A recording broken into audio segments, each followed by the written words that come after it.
Precioso Deus, eterno Pai celestial, é com prazer, com alegria, Pai, que nós estamos na sua casa. Quando o salmista Davi disse: alegrei-me quando me disseram, vamos à casa do Senhor. Ele falava, Senhor, de um fervor que havia no coração dele e um prazer de estar na sua casa, Pai. E pela tua graça o Senhor tem colocado isso em nossos corações, pois não estamos aqui, ó Deus, para passar tempo, ou porque não tínhamos um outro lugar para ir, mas porque sabemos que esse é o melhor lugar, e o Senhor está aqui, e o Senhor é quem faz desse lugar tão importante, Pai. E nós te agradecemos e rogamos que o Senhor aceite os louvores que foram entoados, que cheguem perante Ti com perfeição, ó Deus, e que agora, quando nos aproximamos da palavra, possa o Teu bondoso Espírito Santo partir o pão e repartir de acordo com a necessidade de cada vida, Pai. Assim nos colocamos em Tuas mãos e sabemos que se o Senhor nos abençoar, a Tua igreja será abençoada. Rogo a Deus pelas Tuas bênçãos e pela Tua unção, em nome do Senhor Jesus Cristo. Amém. Boa noite, irmãos. Que Deus continue nos abençoando. Vamos, aproveitando já que estamos em pé, abrir nossas Bíblias em Hebreus, capítulo 12. Hebreus, capítulo 12, versículo 1. E assim, vamos meditar sobre a palavra de Deus, crendo que em mais uma oportunidade Deus falará conosco, amém? Você veio com esse objetivo de ouvir a voz de Deus? É isso que move a Deus a falar contigo. Amém? Hebreus 12, versículo 1.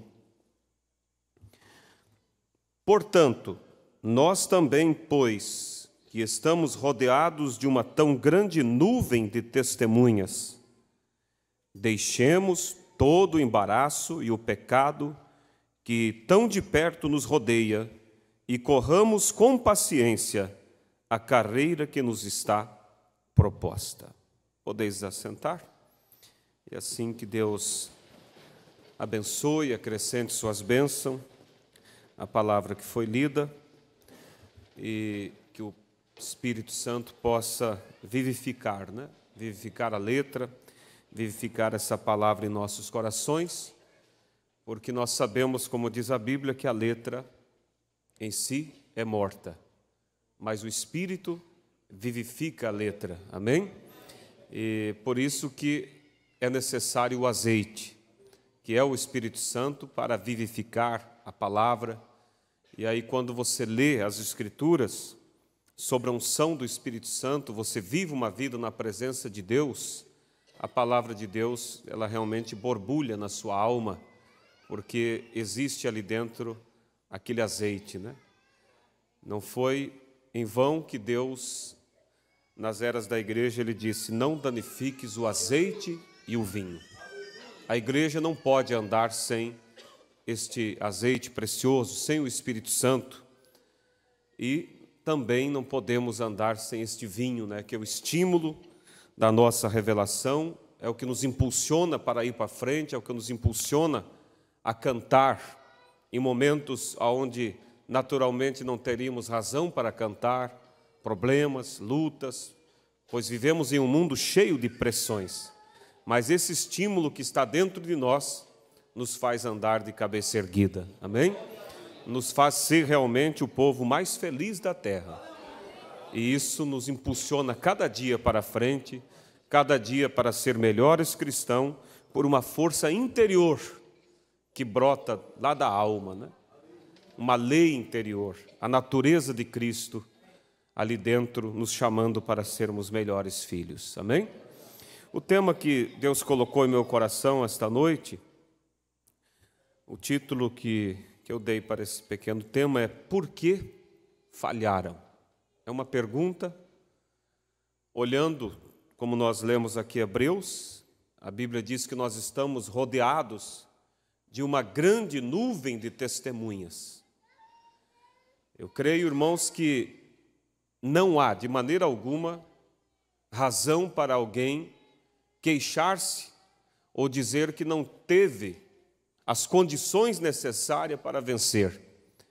Porque quando você vê as pessoas reclamando do tempo em que estamos vivendo, da pressão dos demônios, da modernidade do pecado e tanta coisa, isso é ruim, porque essas pessoas não estão olhando para o que Deus também tem nos dado a mais nesta última era, nesses últimos dias.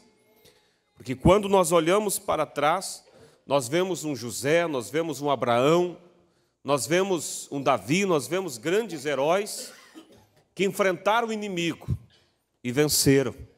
E eles enfrentaram sem o Espírito Santo neles.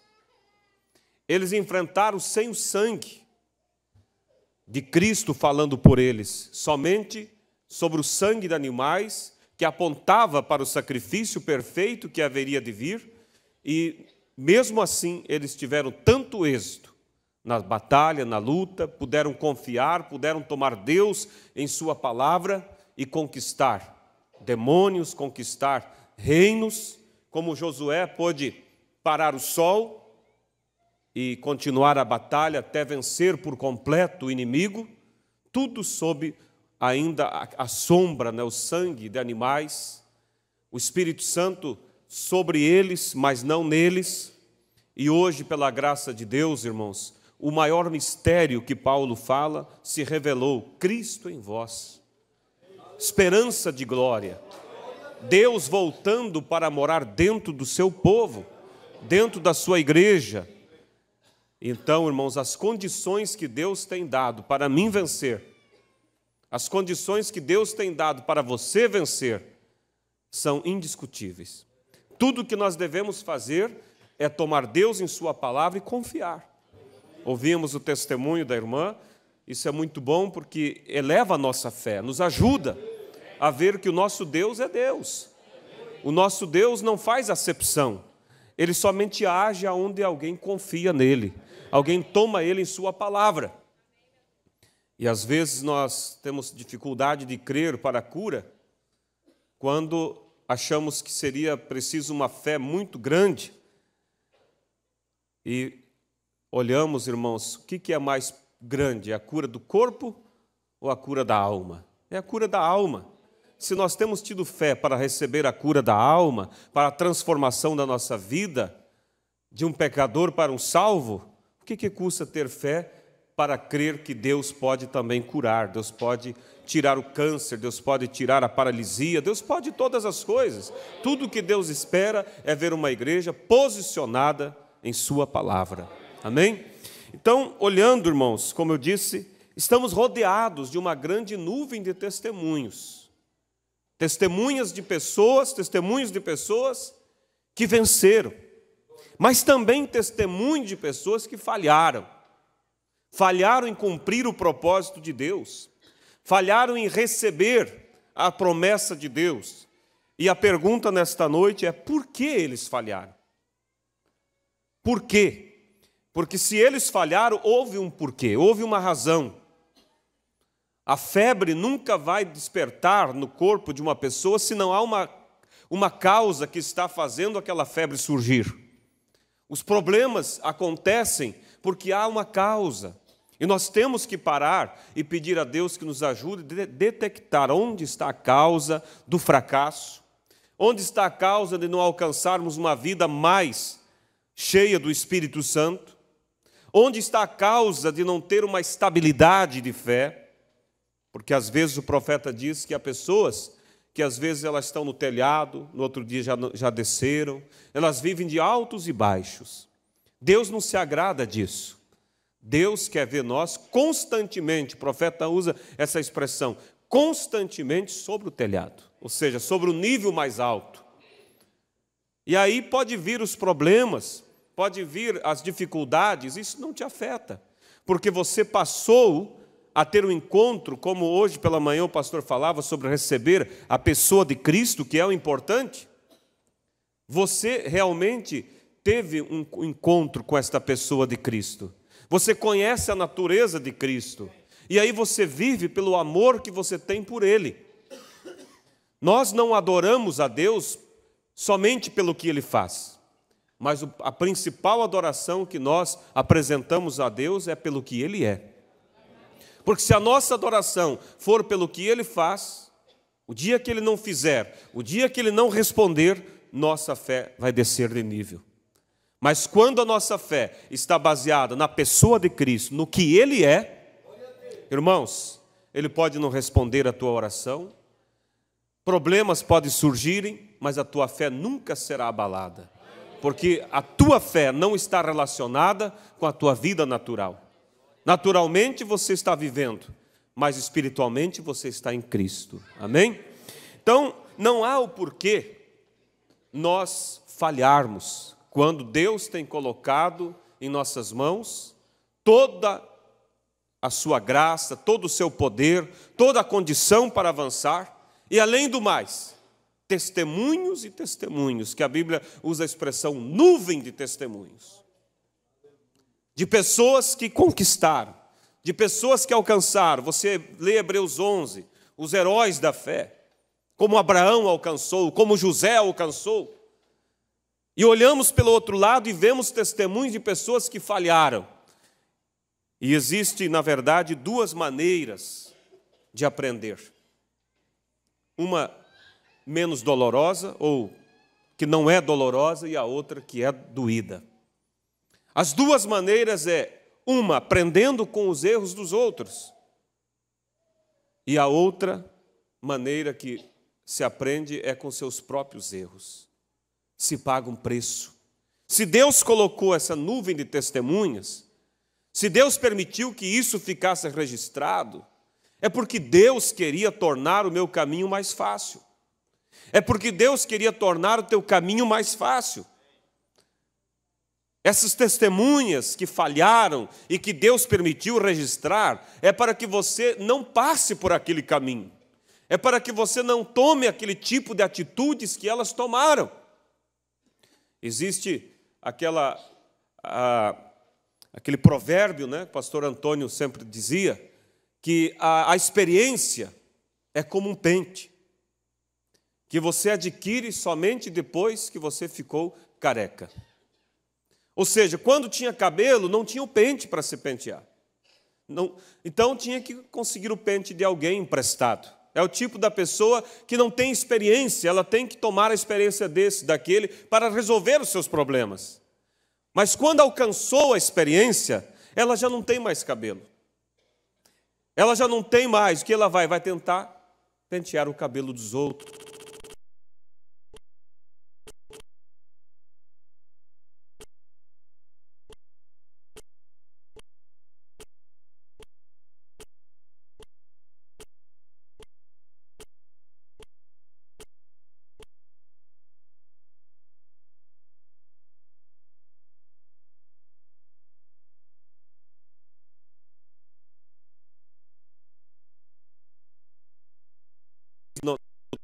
Famílias mais jovens aprendam com as mais velhas. Por quê? Porque elas têm experiência para transmitir, mas as pessoas não querem olhar para essas experiências. Por isso, nesta noite, quero meditar um pouquinho com vocês sobre Israel, sobre alguns exemplos que falharam e por que eles falharam, para que nós não venha incorrer nos mesmos erros, nas mesmas falhas, nas mesmas decepções. Porque tem uma coisa, irmãos, naturalmente, se você errar, você tem uma segunda chance, você tem uma terceira, quarta, e aí, às vezes, inúmeras chances de voltar e começar de novo. Falhou naquele negócio, levou um prejuízo, você volta, faz um outro negócio e consegue, às vezes, reverter o prejuízo. Mas espiritualmente, irmãos, se errarmos o alvo, não tem como voltar. Se o arrebatamento acontecer hoje, e há pessoas que estão fazendo coisas do seu jeito, e estão andando contrário à vontade de Deus, e não chegaram a ter uma vida cheia do Espírito Santo, como a Bíblia nos ensina para ter, falharam em receber o Espírito Santo, não há como, irmãos, eles voltar e dizer, eu vou começar de novo. Mas enquanto Nós estamos ainda na luta, na batalha. Você pode parar e tomar atitudes diferentes. Não espera vir o veredito, o resultado de que você falhou, para botar a mão na cabeça e dizer, olha, como eu deveria ter feito então. Pedro tentou a noite inteira pescar e não pegou, não conseguiu. Mas de repente, veja, com toda a sua técnica, seu conhecimento, o homem nascido ali no mar, um homem que vinha com a profissão já de família, e de seus tataravós e assim por diante, conhecia tudo sobre o mar, conhecia tudo sobre peixe, conhecia tudo sobre como lançar a sua rede, mas não tinha conseguido. Nós somos, igreja, limitado. Deixa Deus falar conosco aquilo que está em meu coração, mesmo que não seja uma pregação, mas eu creio que nós seremos abençoados. E Pedro tentou, lutou. Às vezes, irmãos, o homem, ele é teimoso. Ele sempre quer dar, como diz o ditado, a sua cartada, fazer do seu jeito. E aí, irmãos, aonde a coisa dá sempre errado. Irmão Brana diz assim, quando William Brana consegue sair da frente, William Brana vê Deus fazer coisas que ele desconhece. Veja, ele disse, o maior dom, disse o profeta, é saber sair da frente, para deixar Deus operar. É seguir, irmãos, a liderança do Espírito Santo. Coisa difícil para as pessoas, irmãos. Não só para nós, mas olhando para trás, nós vamos ver que o homem sempre teve dificuldade em seguir a liderança de Deus. E muitas vezes, quando está seguindo, está indo, a coisa está dando tudo certo, põe tudo a perder. Por quê? Porque quer colocar sua colher para ajudar. Na mensagem Perfeita Força por Perfeita Debilidade, o profeta diz que Deus tem dificuldade de abençoar um homem e este homem se manter humilde. Basta alguns aplausos, basta alguns acertos, algumas conquistas para deixar o seu eu subir. Tentar receber o brilho, e o profeta diz, longe de mim que eu venha, Senhor, roubar a tua glória. Irmãos, primeira coisa, nós temos que admitir que não somos nada. Você nunca vai encontrar grandes homens de Deus batendo no peito e dizendo, eu faço, eu posso, eu consigo, eu sei. Mas você vai encontrar, sim, aqueles que falharam, agindo desta maneira. Agindo com autossuficiência. Você vai encontrar um Saul, ungido para ser rei, para governar Israel. Mas, de repente, na hora da sua provação, esperando o profeta Samuel chegar para fazer o sacrifício, e ele tarda, e ele demora, e logo começa o quê, irmãos? Aí que está, um dos pontos principais por que falharam, é algo chamado arrazoamento. Logo ele começou a arrazoar. Vamos dizer assim, e olha, irmãos, e as pessoas não vão errar sem razão, elas erram tendo razão. Porque olha, vamos se colocar ao lado de Saul e ouvir as razões, os argumentos dele, e você vai dizer, olha, realmente, você está certo. Ele estava começando o seu ministério, ele estava começando o seu reinado, ele marca agora uma reunião, reúne a Israel, e o profeta não vem, e as horas vão passando, e o povo começa a se dispersar. E a razão começa a dizer, olha, você vai, como diz hoje o ditado, queimar o filme já de saída. Você decepciona o povo se reúne, espera, não acontece, não vê uma resposta da tua parte, voltam para casa decepcionados, eles não confiarão mais em você. Mas ele deveria, irmãos, saber de uma coisa, que Deus jamais deixaria de fazer a sua parte.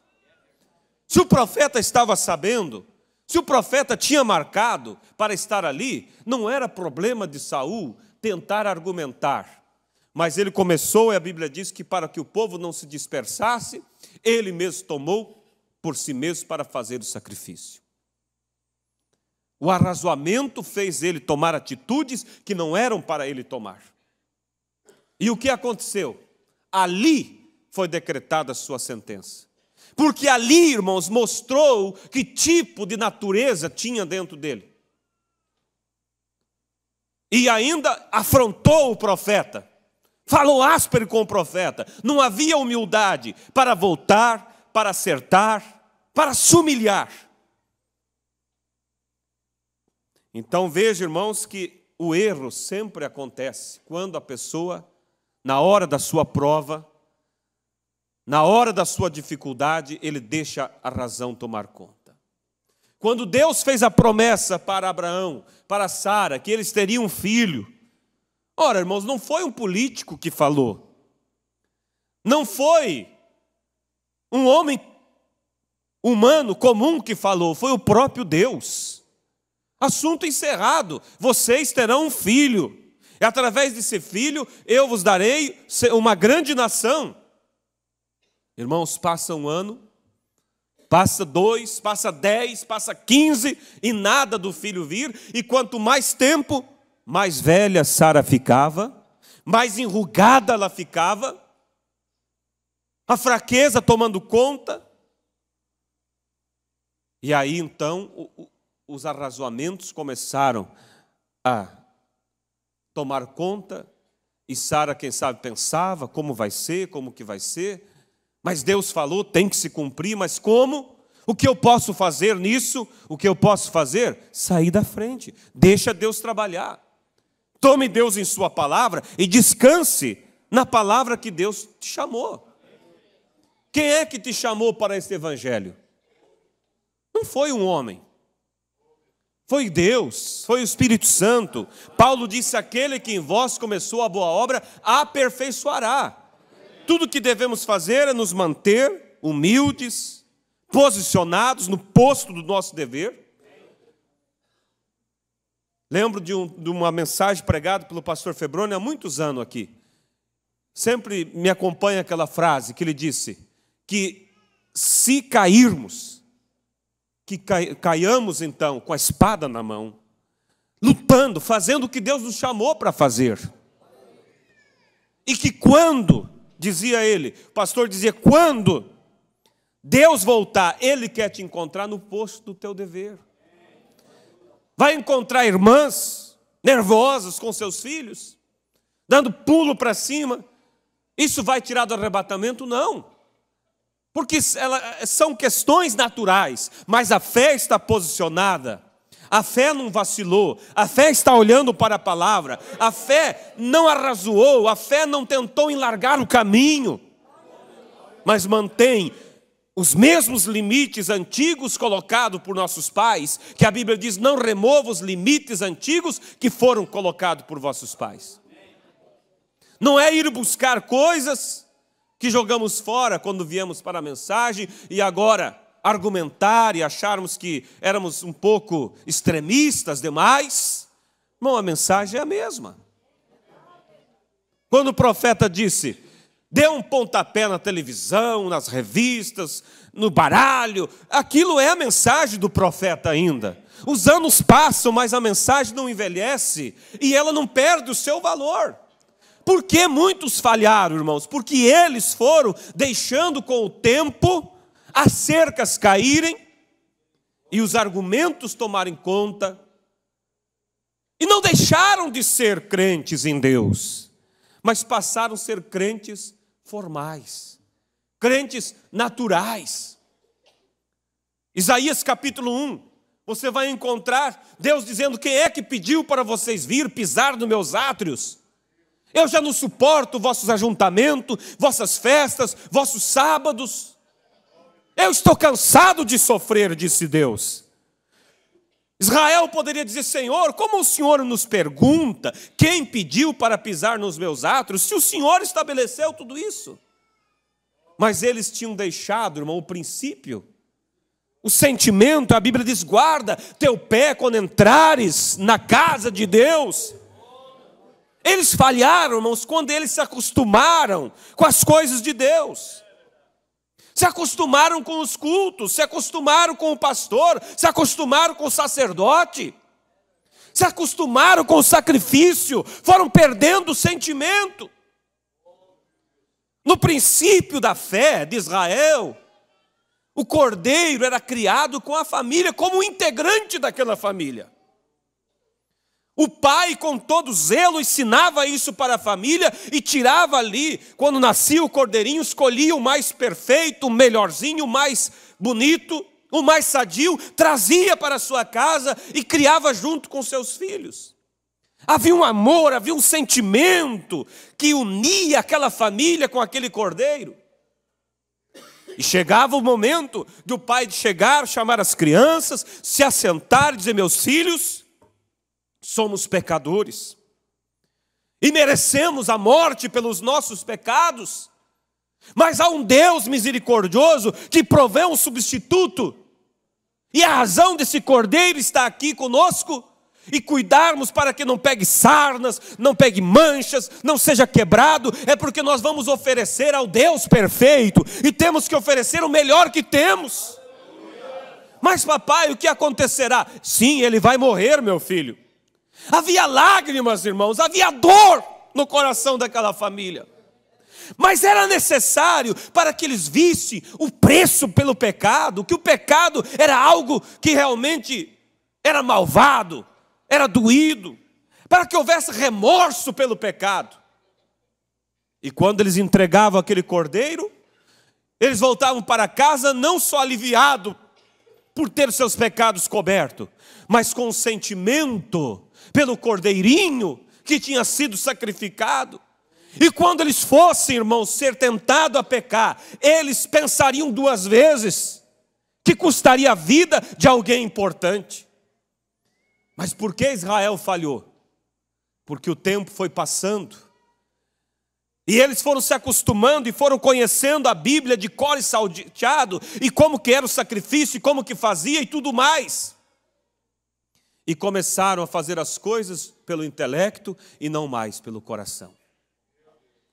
Compravam, não mais criavam, não queriam mais ter o trabalho. Quem sabe o pai dizia assim: olha, isso causa muito transtorno para a família. Esse negócio de ensinar temor para as crianças, isso exige muito delas. Vamos deixar elas um pouquinho mais livres. Isso causa muito transtorno. Sabe de uma coisa? Há vendedores ali logo próximo do templo. Vamos comprar o nosso cordeiro e vamos evitar todo esse sofrimento para a família e cumpriremos com o que Deus nos mandou. Irmãos, e aquilo anojou a Deus. Porque eles faziam, que Deus nos ajude a compreender isso, eles faziam aquilo como uma obrigação, como um favor para Deus. Ó Deus, fiz o que o Senhor mandou. Agora o Senhor faz aquilo que o Senhor prometeu, que da minha parte. Irmãos, Deus se anojou, Deus disse: eu estou cansado de sofrer. Quem pediu para vocês pisar nos meus átrios? Irmãos, com a mensagem tão maravilhosa que Deus nos enviou, todos os acontecimentos agora, irmãos, a revelação de todos os mistérios do plano de Deus, a grandeza de Deus, Deus coloca tudo em nossas mãos. Deus nos tira da confusão, nos tira do pecado, nos tira do sistema lá fora e nos traz para estar aqui. Para quê? Amém? Deus nos traz para estar aqui para quê? Para nos empinar o nariz e dizer que sabemos mais do que aquela igreja? E começar a fazer guerra de conhecimento? E julgar as pessoas que estão ali fora? As pessoas que, se tivessem o que nós temos, seriam mais gratas, mais dedicadas do que nós. Porque não pense que Deus te escolheu ou me escolheu porque nós éramos alguém. E não pense que Deus também, irmãos, tem a obrigação de manter com quem não quer nada com aquilo que Ele chamou para ser feito. Ele disse: dessas pedras eu posso levantar filhos a Abraão. Que haverá uma noiva, haverá. que haverá um povo que subirá, subirá. Agora, quem será? Alguém que realmente dará crédito e valor para o que Deus tem dado nesta última era. Deus não está obrigado, irmãos, a um grupo, ou a caprichos, ou a quem quer que seja. Deus está obrigado à sua palavra. E Deus, irmãos, está anojado da atitude de muitas pessoas que não têm valorizado o que Deus tem colocado em suas mãos, que tem manchado o nome deste evangelho, desta mensagem tão maravilhosa, que Deus cuidou, que Deus zelou. Custou a vida, irmãos, de preciosos irmãos, que derramaram o seu sangue, para que hoje esta mensagem estivesse aqui, essa palavra estivesse aqui. Homens que desgastaram suas vidas, negaram a si mesmo, para que hoje nós tivéssemos isso. Sem falar, irmãos, no que o próprio Deus se colocou, para que nós tivéssemos o que temos.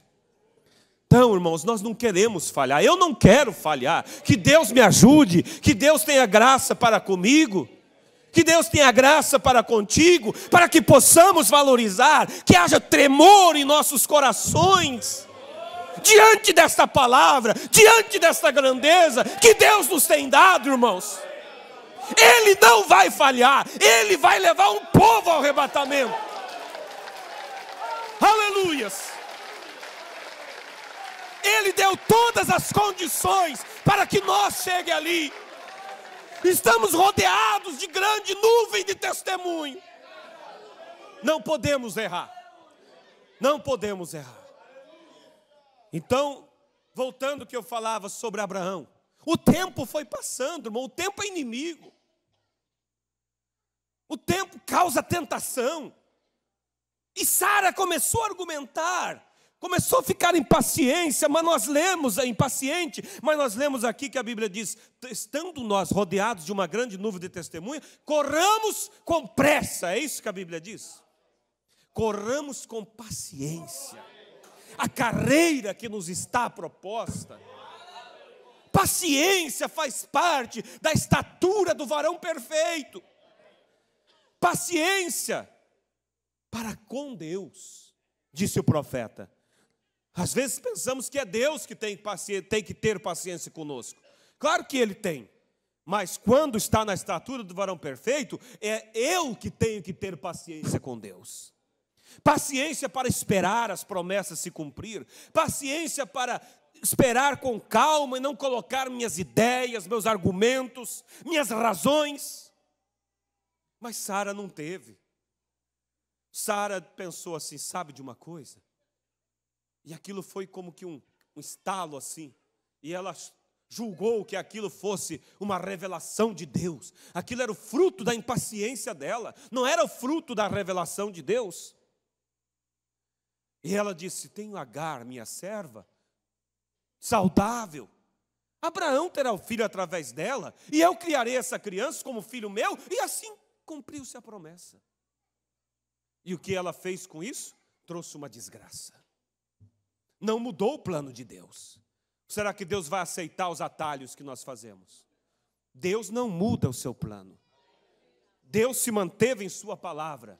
E o filho da promessa veio, no tempo de Deus, no momento de Deus. Quando nós olhamos, irmãos, estamos olhando porque eles falharam. E trazendo para nós como exemplo. Quando olhamos também para a promessa que Deus nos deu, de ter o filho da promessa que é Cristo em nós, nos levando à perfeição e nos dando fé, igreja, fé de arrebatamento. Quando um tremendo poder virá sobre a igreja, disse o profeta, a tal ponto que nos arrebatará da terra. Isso é promessa, isso vai se cumprir. Quando nós a Ele ouvir a plena adoção, quando Jesus recebeu ali, Ele foi transfigurado, Ele recebeu a plena adoção, aquela voz disse, a Ele ouvir. Ou seja, agora o assunto é com Ele, o que Ele falar está falado, aquilo estava apontando também para nós. E a igreja chegará a esse ponto, quando Deus falará através dos seus lábios. O poder da palavra falada virá, é uma promessa, irmãos. isso virá de tal forma, irmãos, de tal maneira que nos arrebatará da terra. Mas leia a mensagem, o novo ministério. Mombrana diz o que ali? Todas as vezes que se manifestou o poder da palavra falada, ele diz: e eu estava ali, e de repente veio uma unção sobre mim, a qual eu chamo de super unção. E eu abri a boca e disse: haja esquilo, pare tempestade. Não foi uma questão intelectual, irmãos. Foi uma questão de uma unção. E essa unção vinha porque uma intimidade do homem de Deus com Deus. É isso que nós devemos nos preocupar. É com essa intimidade com Deus. Que quando chegar o momento, nossa vida estará tão íntima com Deus, a tal ponto que somente abriremos a boca e a palavra sairá. Mas a pressa leva as pessoas a razoar. Como que vai ser, como que não vai ser? Eu acho que o profeta vai ter que ressuscitar, e ele vai ter que vir, e vai trazer uma revelação, e isso e aquilo, e vamos criando fantasias. E criando problemas, empecilhos para que a promessa se cumpra. Na vida de quem? Na vida de quem faz essas coisas. Porque na vida da noiva de Cristo, a palavra não vai falhar. Porque essa noiva, disse o profeta, não vai se denominar. Ela chegará ao final pura. O diabo tentará fazer com que ela saia da fila, mas o profeta de Deus ouviu aquela visão e ele acordou-se gritando: entre na fila. E ele viu passar outra vez diante dele aquela igreja pura, aquela igreja que resplandecia Cristo. Isso vai acontecer. E nós, como indivíduos, devemos lutar para estar entre esse grupo, entre este povo, não falharmos. Então veja vocês que Deus sempre envia, irmãos, antes de uma mensagem. O profeta pregou a mensagem, a voz do sinal. Deus sempre envia um sinal para atrair a atenção do povo. E logo em seguida daquele sinal vem a voz de Deus. O objetivo de Deus é a voz, é a palavra. O sinal é para atrair a atenção. E veja que Israel, eles foram tirados do Egito com mão forte, eles foram tirados do Egito sob o sinal de Deus, em grande quantidade de sinais. Mas depois que eles saíram, eles falharam, irmãos, em ouvir a voz do sinal. E eles falharam em seguir a voz daquele sinal, a voz que vinha através do profeta Moisés, por causa dos seus arrazoamentos. Por causa, irmãos, das suas murmurações. Saíram do Egito sob o braço forte de Deus, sobre a promessa e liderança de Deus, para morrer no deserto. E o tipo não falha. O tipo se repete outra vez, em outras vidas, que tem saído do deserto, tem saído do mundo, mas vão morrendo pelo caminho. Por quê? Começam a razoar, vão perdendo sentimento pelas coisas de Deus, vão levando as coisas de uma maneira superficial e assim vai indo e falham. Quando Israel chegou ali diante, irmão, do limite para a terra da promessa, havia uma expectativa naquele povo. Aquelas irmãs, aquelas mulheres saíram levando mudas de flores, por certo, que a mulher sempre cuida disso. Os homens levando sementes para plantar na nova terra. E eles com aquela empolgação, com aquela pressa. E a conversa deles era: meus filhos, ali nós não vamos plantar para outros colher. Ali nós não vamos edificar para outros morar. Ali nós vamos plantar para nós mesmos, vamos construir para nós mesmos. Havia, irmãos, um júbilo. Mas quando chegaram diante do limite, e os espias foram levados, aqueles líderes, eles voltaram de lá. Moisés reuniu aquele povo, todos os irmãos na expectativa, cada um com o ouvido mais afinado para ouvir. Logo a evidência da terra era mostrada, cachos de uva que 2 homens tinham que carregar. A terra é boa, a terra mana leite e mel. As pessoas vibravam, as pessoas gritavam, por certo, vamos possuir, vamos depressa. Mas de repente, a voz negativa saiu do meio deles. Mas nós não podemos possuir. O quê? Você ouviu direito o que eles falaram? Sim, falaram que nós não podemos possuir. Por quê? Porque lá há gigantes, lá as cidades são muradas. É a razão, é o argumento, irmãos, olhando agora os problemas. A fé, irmãos, não olha para problemas, a fé olha para a promessa. Os problemas para nós, irmãos, são obstáculos a ser transpostos. E vamos passando a cada dia, e aquilo que não podemos, Deus passa por nós, e o mar se abre, e acontece, e o gigante cai, vem o que vier, irmãos. Não são palavras somente para nos fazer uma retórica, são promessas de Deus. Ele disse: eu estarei convosco, estarei em vós todos os dias. Tudo que devemos fazer, irmãos, é seguir a liderança. É admitir, como eu falava aqui, que precisamos de um guia. E se submeter à liderança desse guia, mesmo que às vezes contrarie os nossos pensamentos. Mesmo que contrarie a nossa técnica. Conta-se de um certo índio, trabalhava como guia turístico em uma floresta. E ele estava levando um branco para conhecer uma cachoeira. E o caminho para chegar lá era muito difícil. Havia penhascos, havia pedras, havia despenhadeiros, espinhos. E aquele índio levando e indo, e aquele branco preocupado, ia argumentando, mas esse índio poderia me levar para um lugar mais adequado. E cada pouco ele dizia: índio, você tem razão que é por aqui. Sim, siga-me. Andava mais um pouco, índio, mas não tem um lugar melhor do que esse? Aqui está perigoso, aqui está difícil. E aquilo foi cansando o índio, de tanta pergunta, de tanta dúvida. Mas tu tem razão, será que é por aqui mesmo?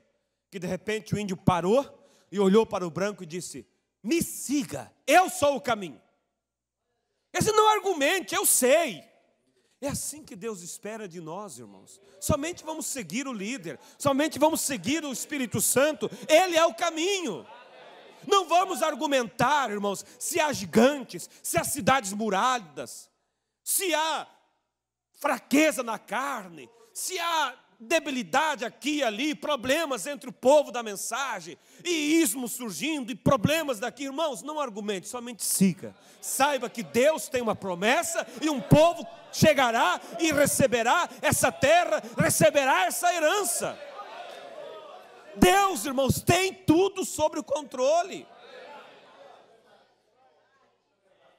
Somente siga. A autossuficiência, irmãos, levou muitos a errarem. Na hora da dificuldade, a razão toma conta. Quando na mensagem um guia, o profeta conta que ele foi ali, levou sua esposa, recém-casado, ele levou sua esposa e seu filhinho, os deixou ali na cabana, e ele foi caçar e disse que voltaria antes do escurecer. E demorou, e a neve começou a cair, e a noite chegou, e o profeta, que achava que era um bom guia, que nunca se perderia, que sabia se conduzir pelo tato, apalpando o lado da árvore, sabendo que lado que era, pelos musgos que se criava, e todo tipo de técnica que precisava, agora, irmãos, estava fazendo o círculo da morte. Andava e caía no mesmo lugar. Dizia: agora eu vou fazer o melhor que eu sei e vou achar o caminho para a cabana. De repente ele estava no mesmo lugar. Foi aonde, irmãos, ele caiu em desespero e disse: Senhor, perdoe teu servo. Eu achava que eu sabia. Eu não sou nada. Eu não consigo me guiar sozinho. E então ele saiu ali orando e começou a caminhar. Ele sabia que havia um fio que passava, um fio telefônico que ia até a cabana. E ele levantou sua mão e começou a caminhar. Quando ele cansava, ele abaixava a mão, levantava a outra, dava um passo para trás para ter certeza que não passou pelo fio, e assim ele foi andando, andando, até que o fio bateu em sua mão. Quando o fio bateu em sua mão, ele agarrou com tudo que tinha. Agora ali estava o fio que o ligava entre a vida e a morte. Se ele soltasse, era a morte. Se ele mantivesse, era a vida. E aí ele foi sendo conduzido por aquele fio, e ele pôde elevar o seu coração e lembrar que esse Deus também, essa linha, esse guia que nos leva ao refúgio, nos leva à vida eterna. E ele pôde ver que ele por si não era nada, e agora nada podia fazer o profeta de Deus soltar, porque na ponta daquele fio estava a vida, na ponta daquele fio estava tudo que ele amava. É isso, irmãos, queremos acertar, vamos seguir a liderança, vamos seguir com paciência, seguir com humildade, o Espírito Santo que nos conduz. Não vamos argumentar, não vamos deixar que a voz do negativismo venha derrubar os nossos braços. Se há gigantes, se há falhas, se há problemas, se o mundo cada vez está pior, não há problema. Onde abunda o pecado, superabunda a graça de Deus. Somente siga humildemente, guiado por essa liderança. Deixe a sua mente de lado, deixa tudo que é próprio teu de lado e deixa Deus te guiar. Esvazie-se por completo. Esses irmãos do passado, Israel, profetas, eles deixaram a história deles. Israel esperava o Messias. Era tudo que ele esperava, era tudo que se falava nos cultos. Quando o Messias chegou, falharam em ver. Por que falharam? Se eles esperavam, se era o assunto da sinagoga. O profeta diz porque eles tinham sua visão de como o Messias haveria de vir. O sacerdote dizia assim: quando ele vier, o céu se abrirá, uma escada descerá, e por certo, e você pode dizer assim, mas você me prova isso onde, sacerdote, sumo sacerdote? Olha, quando Jacó estava dormindo, a escada desceu até ali onde ele estava, anjo subia e descia, é assim que vai ser. Vai ter uma escada, o Messias descerá, os anjos estarão ali, e o Messias será apresentado para nós, e nós apresentaremos para o povo, e aí os saduceus, os herodianos, vão ter que admitir que nós, fariseus, somos a verdadeira igreja. Irmãos, é a mesma coisa, cada um querendo defender o seu grupo, defender sua ideia, defender sua interpretação. E quando o Messias veio, cumprindo todas as profecias, eles falharam. Quando o profeta João Batista, que antecedia a vinda do Messias, veio, cumprindo, sendo a voz que clamava no deserto, falharam em ver. Falharam, por quê? Porque tinham suas ideias de como deveriam ser as coisas. E eu pergunto hoje, irmãos, eles escreveram a história, nós estamos escrevendo. Se houver um amanhã, tua história, teu testemunho vai ficar para alguns olharem. Que não haja comigo nem com você, irmãos, a história que diga, ele falhou no final, ela falhou no final. Por que falhou? Porque deixou suas ideias tomar conta.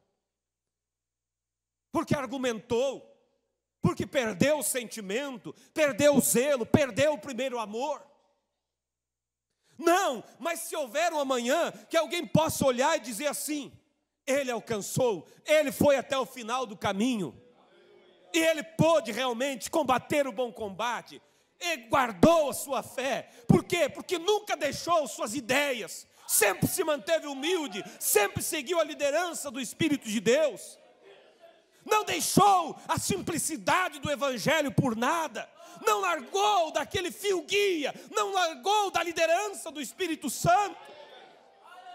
Oh, irmãos, podemos olhar para trás e ver testemunhos que já se encerraram e que puderam chegar até o final, guardando, irmãos, esses princípios. Então veja, encerrando eu digo, nós estamos, irmãos, agora no campo de batalha. Nós não temos por que errar. Deus não vai falhar da sua parte. Haverá um povo que chegará no arrebatamento. Havia uma promessa para Israel, que uma virgem conceberia e daria luz a um filho. Havia muitas virgens em Israel, mas houve uma pela qual Deus tinha o endereço dela para visitá-la. Não porque ela era mais intelectual do que os demais, não porque ela tinha mais condição, mas na mensagem A Crença de Maria, o profeta diz a razão. Ele diz, quando Maria foi para casa depois daquele culto, olha aqui, irmãos, se falamos aqui porque alguns falharam, vamos olhar porque alguns acertaram. Mambrana diz, ela foi para casa depois daquele culto, José levou ela para casa e ali estava mostrando a casa que ele estava construindo para morarem, e havia roseiras que eles estavam plantando para preparar o jardim. Mas o assunto não era isso o principal para Maria, por mais que fosse algo importante. Mambrana disse, quando ela se assentou, ela disse para José, José, o que é aquele assunto que o sacerdote leu? Onde ele diz, eis que uma virgem conceberá e dará luz a um filho. Ali estava, irmão, alguém meditando. Olha Salmo capítulo 1. Bem-aventurado aquele que não anda segundo o conselho dos ímpios, nem se detém na roda dos escarnecedores, mas antes tem o seu prazer na lei do Senhor e nela medita nos domingos na igreja. Não, nela medita de dia e de noite. É a canção de amor que há no teu coração, é essa promessa, é o arrebatamento, é a palavra de Deus, é a presença de Deus, irmãos. É isso que fará com que você não falhe. Nas casas, irmãos, todas praticamente, mesmo dos ímpios, as Bíblias estão lá sobre o bidê, sobre a mesa, aberta no Salmo 91. Porque eles querem aquelas promessas do Salmo 91 sobre a vida deles. Eles querem que praga alguma chegue à tenda deles. Eles querem que 1000 caia ao seu lado, 10.000 à sua direita, mas não querem ser atingidos. E por que eles não conseguem ser beneficiários daquelas bênçãos? Porque eles não querem se submeter ao primeiro versículo do Salmo 91. Porque existe uma condição para ser herdeiro de todas as promessas.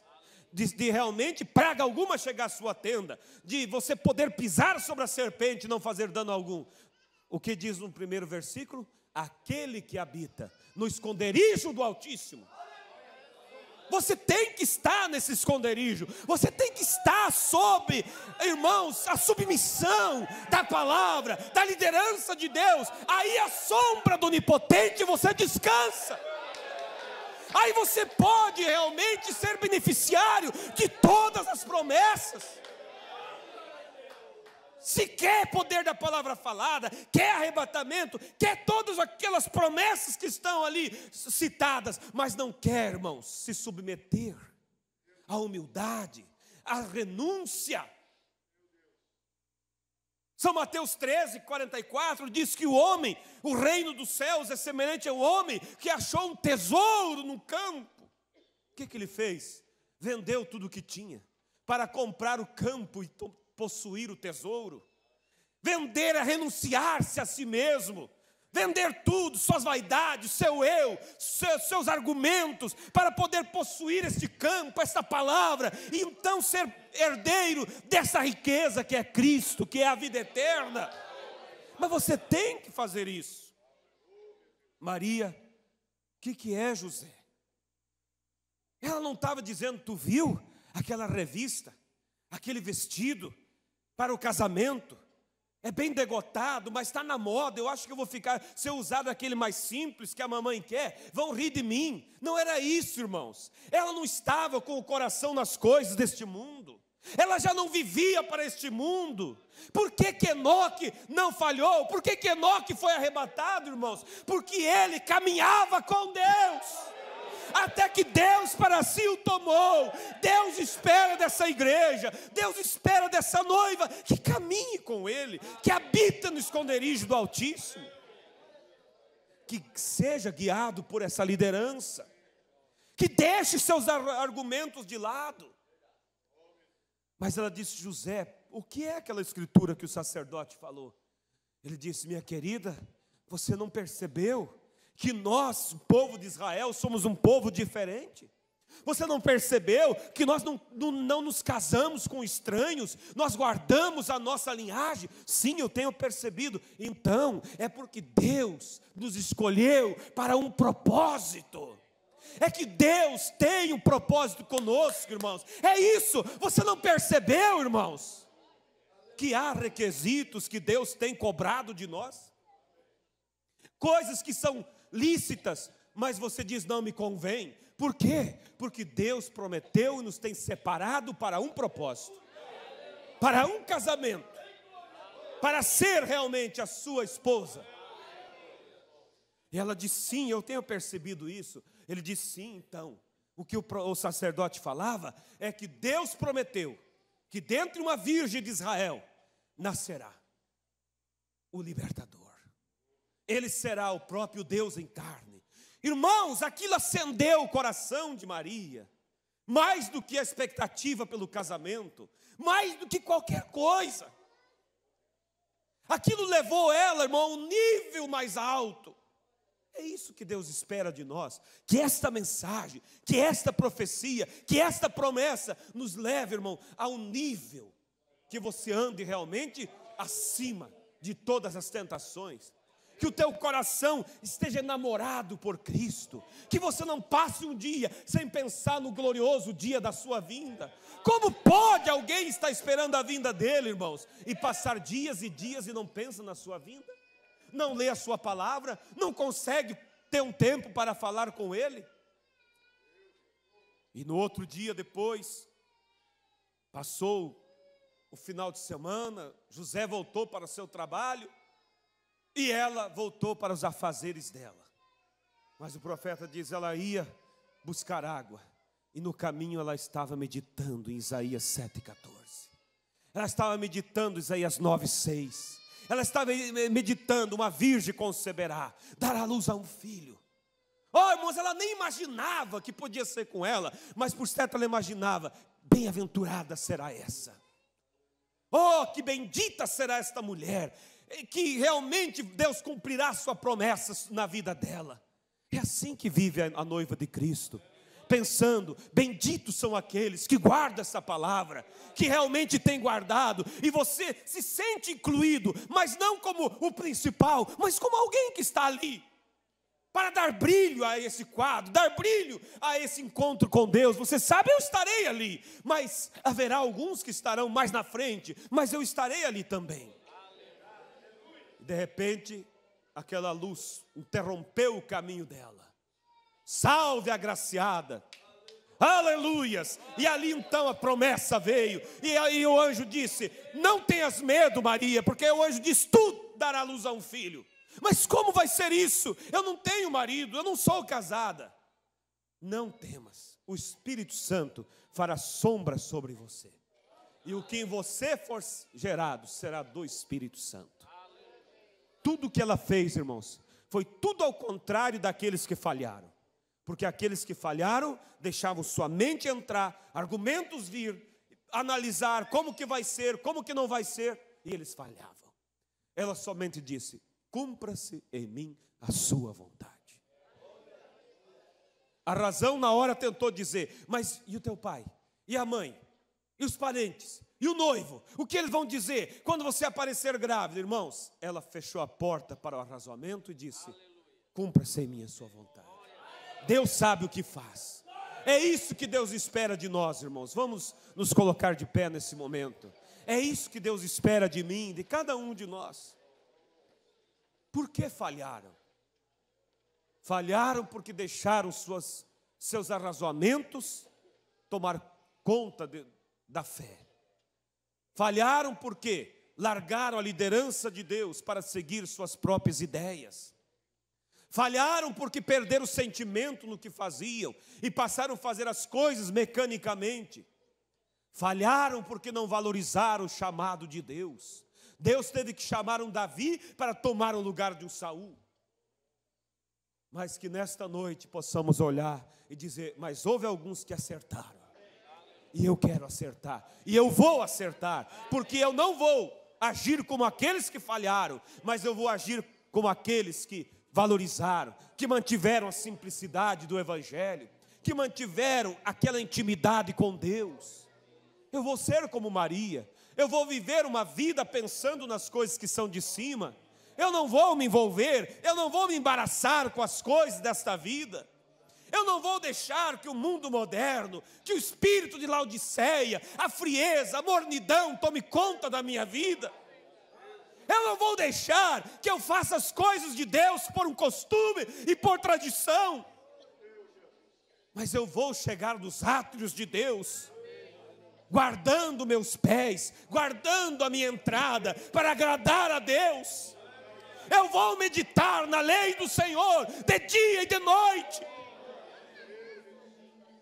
Precioso Deus e eterno Pai, estamos rodeados de uma tão grande nuvem de testemunhas.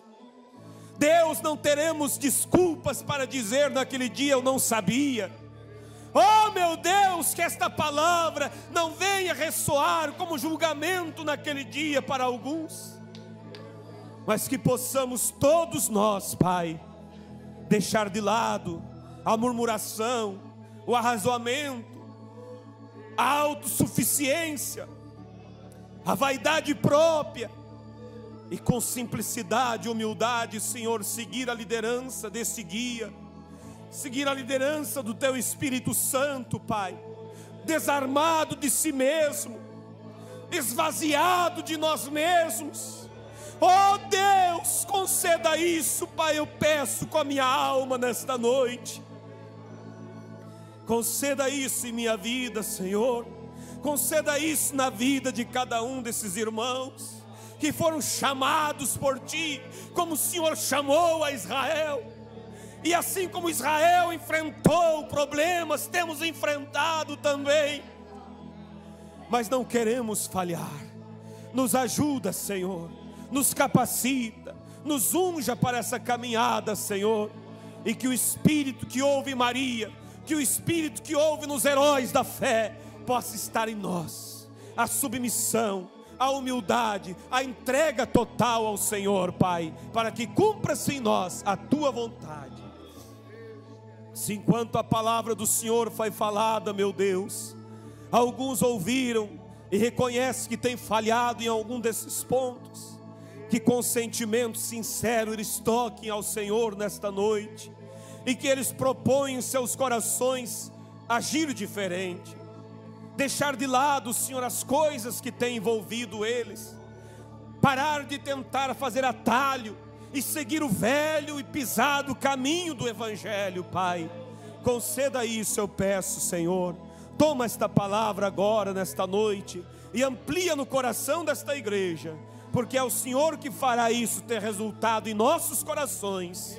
Em nome de Jesus Cristo nós lhe pedimos e entregamos a Ti, Senhor. Ainda de olhos fechados, se Deus tocou em teu coração enquanto você ouviu a palavra, e você reconhece que sentiu um temor, e você sabe que foi Deus que falou contigo, e você se encontrou fazendo algum tipo de atividades idêntica àqueles que falharam, como que argumentando, ou sendo autossuficiente, ou perdendo o sentimento, aquele primeiro amor, aquele zelo, você não gostaria de levantar a sua mão para Deus e dizer: Senhor, eu quero renovar a minha fé contigo, eu quero renovar aquele voto que eu fiz no dia que eu aceitei o Senhor como o meu Salvador. Há algumas mãos que levantam, você pode levantar, porque é para Deus que você levanta. Precioso e eterno Deus, solenemente diante de Ti, sobre a presença do Teu Espírito que está aqui, essas mãos levantam para Ti dizendo: Senhor, eu reconheço que em alguns pontos eu tenho falhado, mas eles estão dizendo: Senhor, me ajuda, Senhor, a tomar o caminho daqueles que acertaram. Deus, toma essas mãos e os ajuda a vencer, Pai. Assim eu repreendo esse espírito que tem perturbado, que tem tentado enredar, que tem tentado emaranhar esta vida, Pai. E repreendo em nome de Jesus Cristo, e que o Senhor conceda a vitória para esta igreja, no nome de Jesus Cristo, teu Filho. Assim eu te peço, Pai, e os entrego ao Senhor, no nome de Jesus. Amém, Jesus. Glórias a Deus.